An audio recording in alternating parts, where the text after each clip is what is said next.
బడుగు బలహీన వర్గాల ఆశాజ్యోతి సామాజిక విప్లవకారుడు జ్యోతిరావు పూలే అని అన్నారు.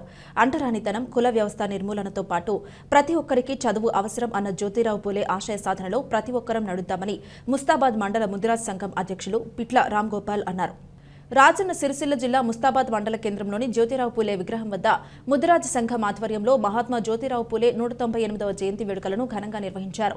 ఈ సందర్భంగా పార్టీలకు అతీతంగా నాయకులు హాజరై ఆయన విగ్రహానికి పూలమాలలు వేసి ఘన నివాళులర్పించారు.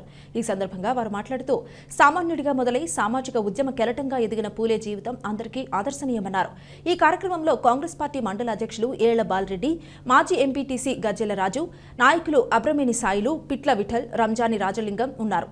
మాత్రమే విద్య ఉండే ఏ వర్ణ వాళ్ళకు కూడా విద్య లేనటువంటి సమయం లోపట ఆ జ్యోతిబా పూలే ఆయన ఒక 4-5 సంవత్సరాల వయసు వచ్చేసరికి స్కూల్లో చేర్పించుకుందామని వాళ్ళ తండ్రి స్కూల్లో చేర్పించడానికి పోతే వాళ్ళ స్కూల్లో కూడా చేర్పించుకునే అవకాశం లేకుండే.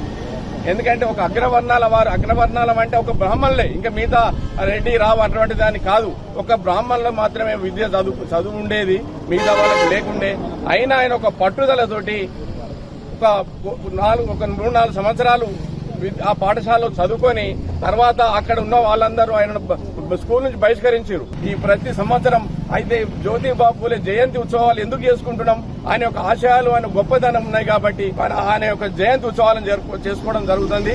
ముస్తాబాద్ మండల కేంద్రంలో జ్యోతిరావు పూలే గారి 198వ జయంతి మరి ముస్తాబాద్ మండల ముదిరాజ్ సంఘ సభ్యులు మరి అధ్యక్షులు శ్రీ పిట్ల రాంగోపాల్ గారి ఆధ్వర్యంలో ఘనంగా నిర్వహించడం జరిగింది.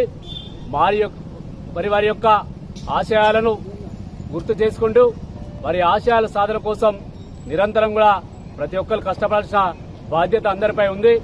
మరి ఆ రోజు దళిత గిరిజన మహిళలకు మరి సాంఘికంగా ముందుకు తీసుకొచ్చేటువంటి కార్యక్రమాన్ని చేత పూనుకున్నాడు.